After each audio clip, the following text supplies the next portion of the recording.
I'm Mike Wildenstein, and I'm going to give you a presentation of how I use the FootPro casting material, it's fiberglass casting, to put on a plexus pad, and I'll be using a dental impression material, DIM 20, underneath that.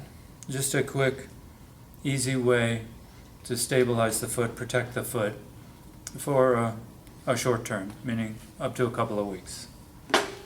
The first thing I'm going to do is mark the pad to the size and then cut that down.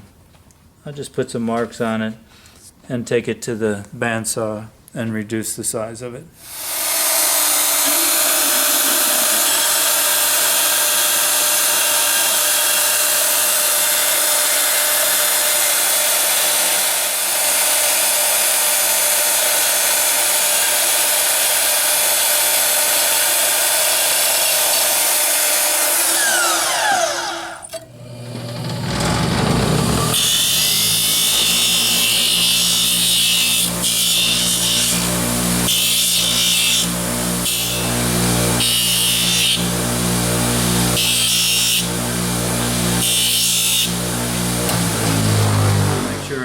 Cut that accurately, and I want the frog support area of the plexus pad to be in line with the frog of the horse. We're very fortunate that Buddy here has a frog in the center of the foot, so it's quite easy to get it done. I'll take the size of a medium egg, roll it up so I can judge the size a little better. It works better if you're somewhat precise about the measuring here and the size.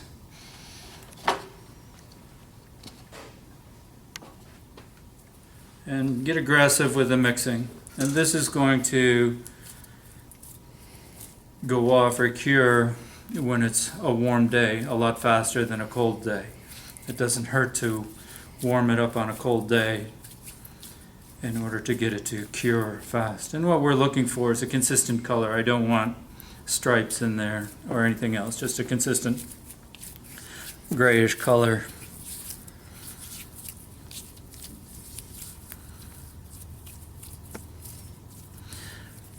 We're getting there, doesn't take too long.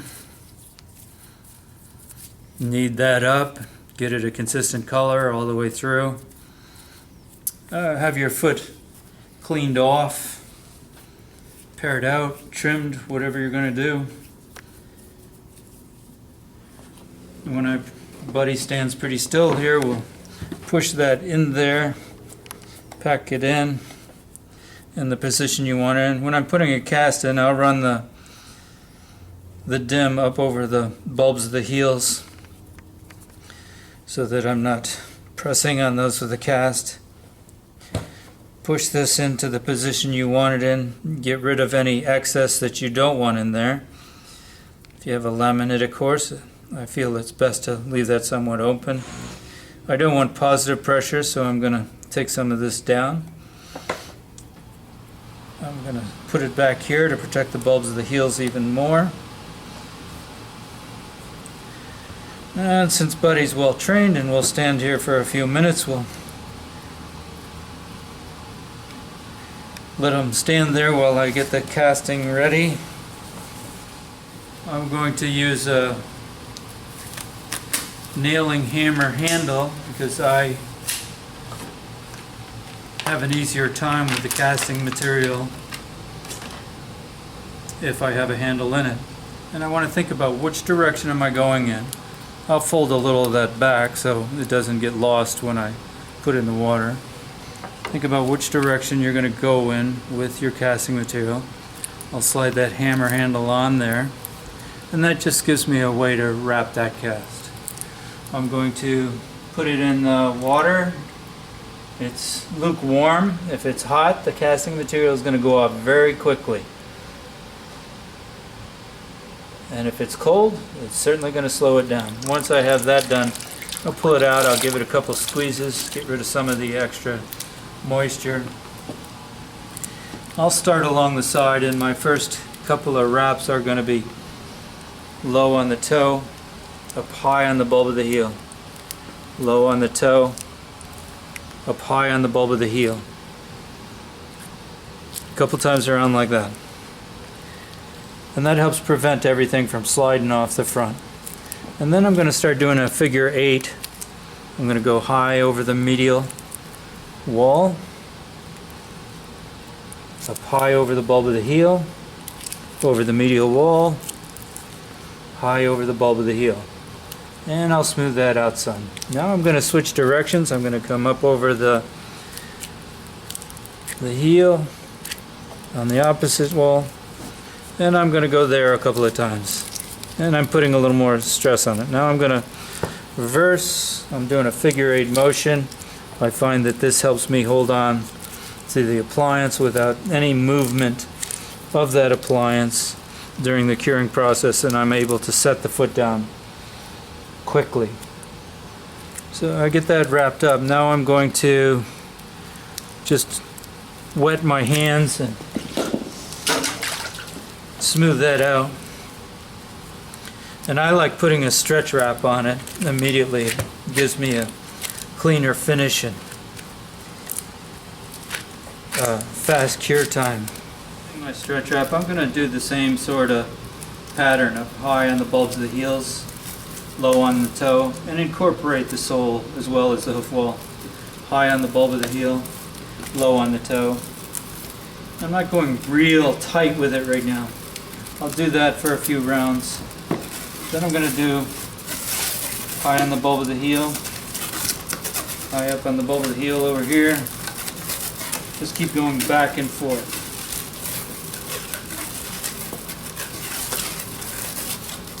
Figure 8 motion. And I find that I get less slippage, less shifting of my shoe or appliance. And before I set it down, I'll go around. So I'm going in the same pattern every time. I'm doing a figure 8. I'm doing the same thing with my casting as I do with my stretch wrap. My handle is pointing away from the sole, and I'm not allowing this to turn much at all so that I'm getting some tension on that stretch wrap.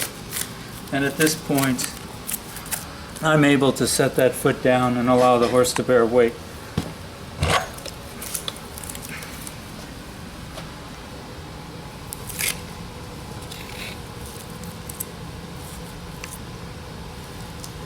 Okay, another here.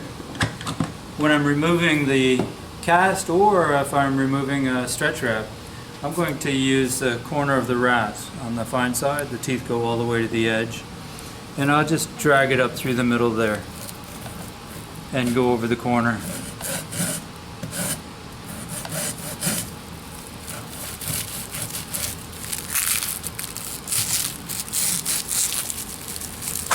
And because I've worked with students most of my adult life, I've learned what can go wrong with every process, and this is a way that we run into the least problems, just using the corner of a rasp.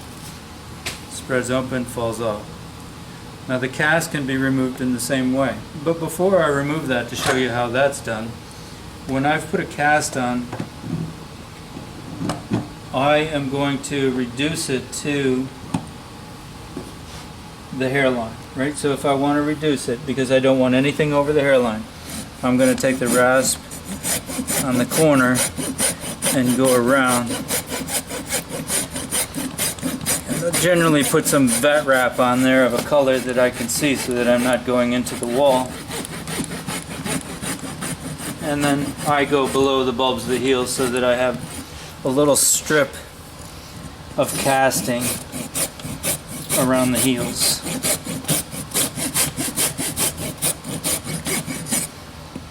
So below the hairline, and I want it about a ½ inch below the hairline. Well, I feel that a cast is a temporary fix. Shouldn't be left on there very long. It's very useful, especially in therapeutic places. You need an impression material or something on there to help hold that foot together. You can get it on there in a few minutes, and it's very secure. Also, if you're in the middle of a show and you have a lost shoe and the horse takes a lot of hoof wall off with it, you can cast the foot in just a couple of minutes, tack a shoe onto the cast, and off you go again. Just a temporary fix. I want to make sure that I go down through. Kind of hard to get to Buddy here. Go down through there so I can split this apart.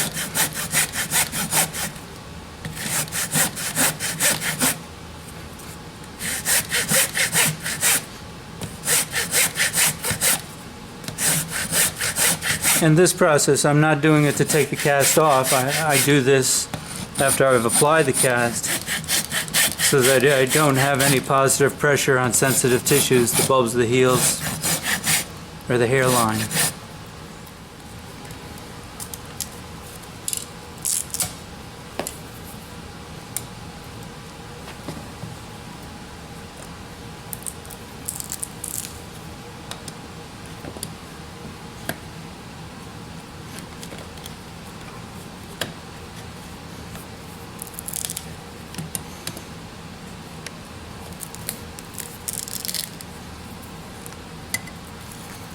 I don't want to pry against the bulbs of the heels. I'll pry against the casting material.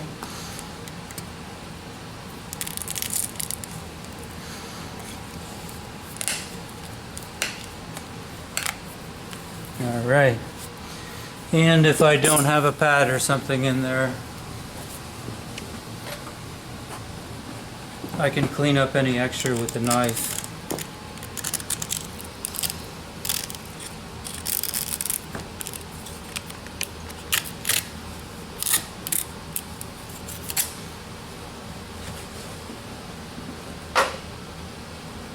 One second.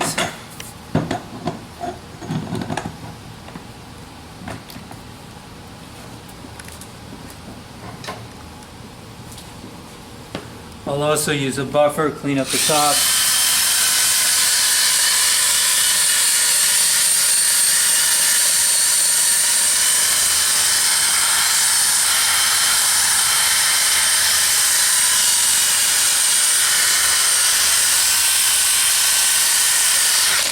And the only adhesive I use is a little super glue right at the top. I'll use some super glue gel and just go fill that in there.